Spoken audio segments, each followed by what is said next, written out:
Hello,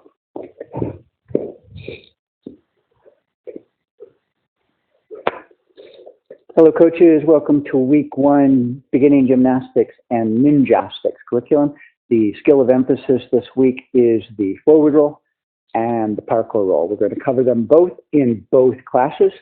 There's not going to be a lot of difference with regard to the gymnastics and ninjastics curriculum on green floor this week, although we want to remind you we're going to start with a new gymnastics warm-up that will look different than the Ninja Green warm-up to help with the problem we had last session that some parents couldn't tell and some students either that they were in different classes.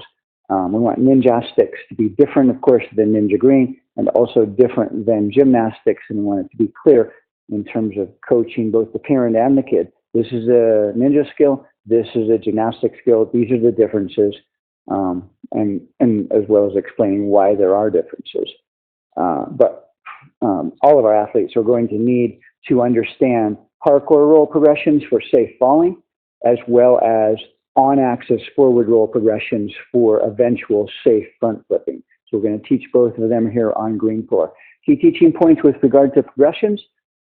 Remember, for beginners, we're going to start statically and then gradually add difficulty in terms of complexity and speed. So static start means straddle position, touch the hands to the mat, tuck the head, a hollow body, tip forward, and roll out. We might have to spot the true beginners, make sure we hold their head under and help those first attempts go well. As they develop an ability to combine a downward head and hand movement with an upward hip movement, then they can start to add some running starts to these rolls.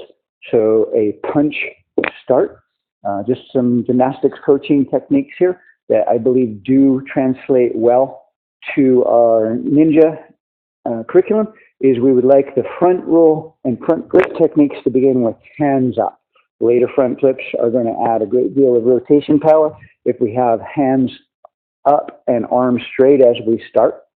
So a good start would look like that.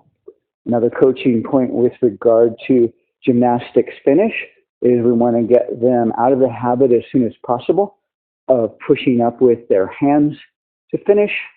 So you'll see a lot of beginners using their hands on the mat to help them get up.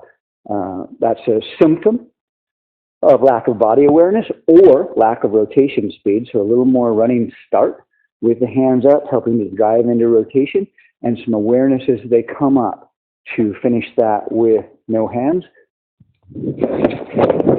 That would be a pretty good example of a gold standard forward roll that we would give the top rating to on our later skill testing. Remember that before we send a kid into the air, rotating, we want to know what kind of body awareness they have with regard to landing.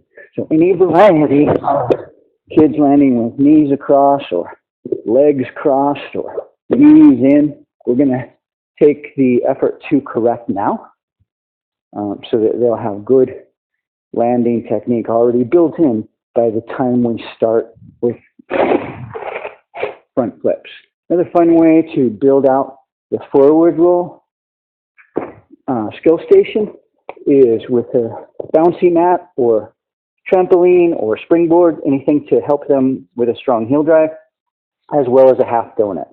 So a heel drive into the donut lands them in a perfect landing position. It's kind of a fun way to train the forward roll in addition to just wedge mats. Remember, we would like to set up our stations, especially for gymnasts and ninjists, with at least 4 stations. So we'll have a skill that we're coaching this week and maybe testing, a skill that we're reviewing from last week, or something simple enough that it doesn't require spotting or supervision, a strength station, and then repeat that as many times as necessary inside the rotation area to keep kids moving. I don't want to see more than 2 kids standing in line waiting for their turn in these gymnastics and ninjastics classes.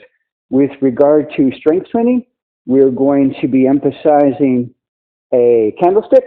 So arms straight over the ears, body in a hollow position, turning into some high hip extension there at the end. While they're on their back, let's have them come up into a bridge. The ultimate goal with their bridge is to achieve straight arms and straight legs with knees together. The bulk of the motion in the bridge should be in the shoulders as opposed to in the low back. So when we spot them up, we're going to make sure to lift on the shoulder blades as opposed to lower down on the low back, where we might actually be adding insult to injury with regard to gymnasts who have low back pain, which is usually the result of bad coaching or too much repetitive stress. The second strength station with regard to our ninjas and gymnasts this week is going to be a hollow stomach to wall or spider wall handstand. With gymnasts especially, we're going to emphasize hollow body position with all of our handstands. So no arches, always hollow, head tucked in, ears covered by the arms. Once they're in that nice hollow position, they can bend their elbows, start to tuck their body, roll out of that. Remember, that's one of 3 exit strategies they have as they learn handstands. The first is from the 5-point lever position and the L handstand. So they just come back to their starting position. The second is the bent arm forward roll out of the handstand. And then the third we'll cover later is the handstand pirouette. One final conditioning and skill station for ninjastics is going to be just a beginning level wall tack here. As I've noticed how many of the impressive skills our parkour athletes have related to tacks and wall runs, I think it's worthwhile adding these wherever we can for our ninjas. And that's just going to be a step in a vertical jump. And of course, I want to add a good straight arm vertical arm swing to go with that for our ninjas. Emphasizing as well a nice hollow bent knee, square body landing position. So that's green floor, parkour rolls, forward rolls, handstand to forward roll, and rapid tacks as a conditioning, as well as on the floor candlesticks and bridges. On to blue floor.